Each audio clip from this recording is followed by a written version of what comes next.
Tirada ya. Wa lagi kita kaana saging na muna tong tiradahon. Kay Domingo man karon og sada ang panahon. Tara, uban ikaw. Let's go. Muna tong tiradahon karon gutong saging. Oh, tuto ta, mangawat na ta. Ibasin day wala ang nagbantay. Diri ta karon, bayubara. Grabe ka init. Pamainit. O, tuwara ang saging, kiputol na. Hinahina yung putol. Ibasin makamata, ang tag-iya. Nahulog. Tuwara. Dali ra kayo makakuha ang saging. Basta wala, lay tag-iya. Gibutang na sa motor. Muli na ta. Ana man na. Let's go. Ato nang lahapon. Tanawan nyo karon unsa ako pagluto sa saging. Ya, ato na spesifikason, panitan.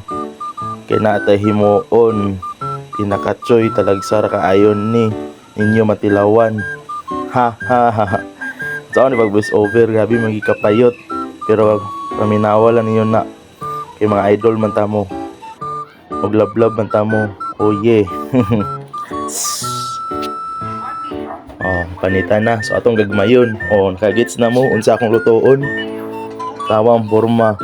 Painit na ta sa mantika nga kung sa English pa oil. Ibutang na to singa tong init ba? Init ng giday kinagbula-bula na. Butangan na to dayon sa uban pa. Dagan kayo nga saging ginggeng. Di ba? Kita na ninyo nakabalo na gid mo unsa akong giluto. Muna ang rice nga saging, french fries.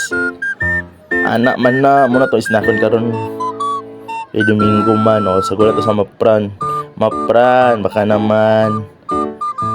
Hay. Butang na to gamay kay atong tilawan. Kay naluto naman lisod sad. Miaoy sa mutaan ni katambok. Otro na sad.